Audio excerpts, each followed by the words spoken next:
We are now approaching 500 days since the Burmese military, self-styled as the State Administration Council, SAC for short, seized power in a coup from the elected government of Aung San Suu Kyi in Burma, also known as Myanmar. And things are, quite frankly, a complete bloody mess. According to estimates from the UN, there are at least 1 million people now displaced in Burma, a nation that has already seen hundreds of thousands of its people already living in refugee camps, either internally or abroad because of decades of abusive military rule. As I reported before, the coup and taking of power by a cabal of generals led to an immediate outbreak of civil unrest and protests on a scale the country had not seen for a generation. This saw the military respond with extreme violence, and at least 1,800 protesters were killed by troops firing on them, and tens of thousands have been arrested. But the crackdown has led to a new and far more widespread formation of resistance movements than at any time in Burma's troubled history. Members of the previous government who managed to escape arrest during the coup have since formed the National Unity Government, which claims to be the legitimate government of the country, and which is engaged in seeking international support in cutting off the junta now in power. As well as this, and in response to the violence of the SAC, many towns and villages have formed their own militias, collectively the People's Defence Forces, PDFs, which have begun to actively fight against SAC control in areas that have traditionally been untroubled by Burma's long-running conflict. And this has changed the dynamic of the war, which has essentially raged in one form or another since 1948. In reality, the PDFs are a very loose confederation of resistance cells, with some having to resort to using primitive homemade weapons to fight the well-equipped SAC.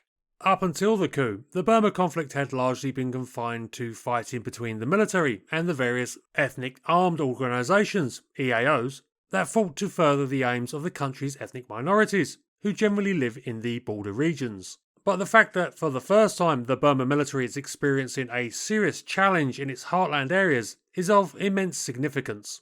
Almost every township in Myanmar has seen resistance to the SAC, either in the form of strike actions, passive resistance, guerrilla attacks, and even the complete loss of control of substantial parts of the country.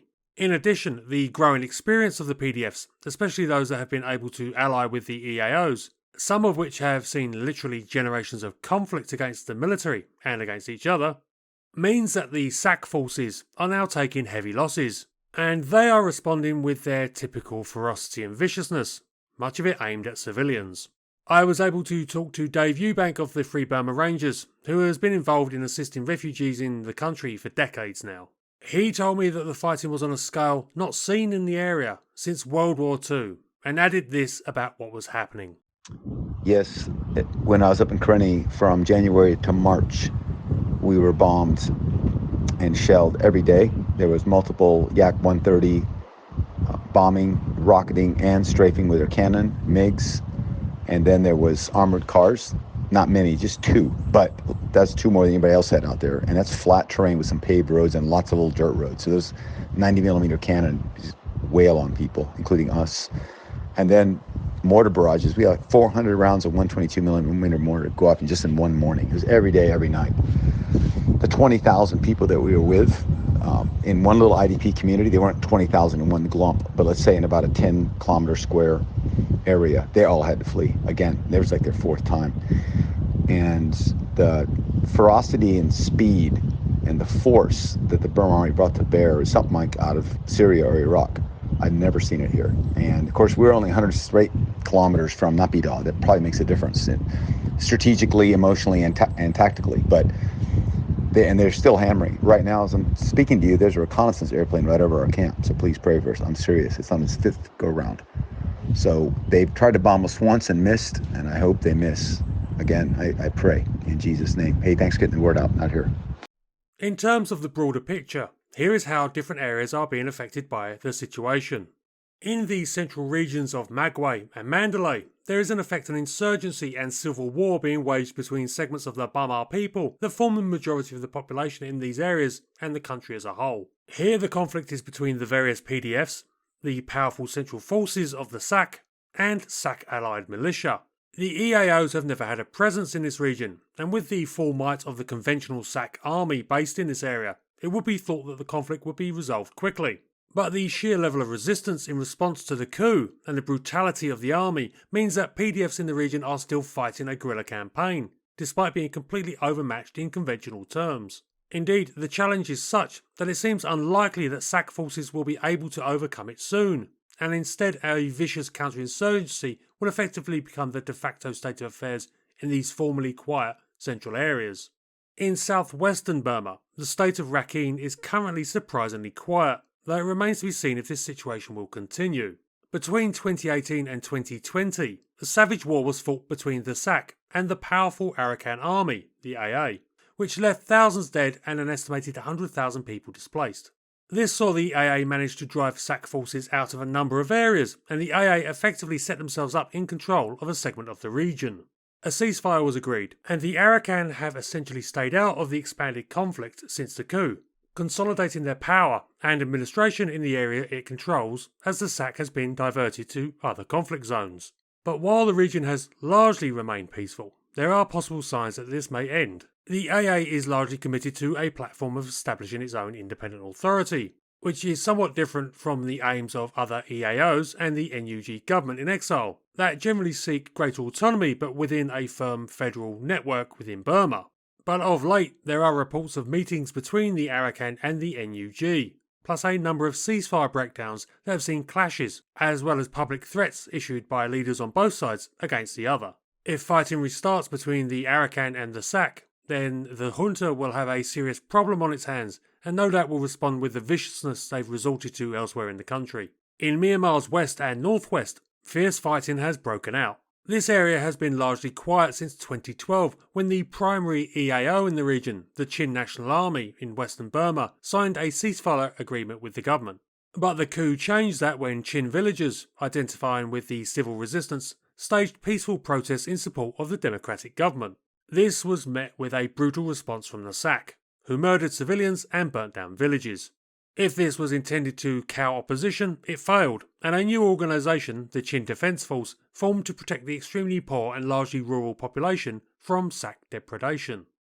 And the Chin have been fighting fiercely for several months now, despite being badly outmatched and with few weapons, leading them to call for equipment support from other PDFs and EAOs fighting the military. The SAC has responded with their usual escalation in brutality, including airstrikes on villages, and thousands of refugees are reported to have fled across the border to neighbouring India. In the northwestern Sagang region, local PDFs have also risen against the SAC in large numbers.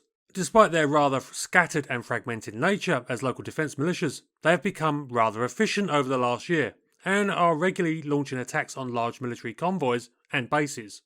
The Kachin Independence Army in the north of the country, one of the largest and most powerful of the EAOs, is engaged in effectively full war with the SAC and has been making gains in Kachin State, as well as inflicting substantial casualties on the military.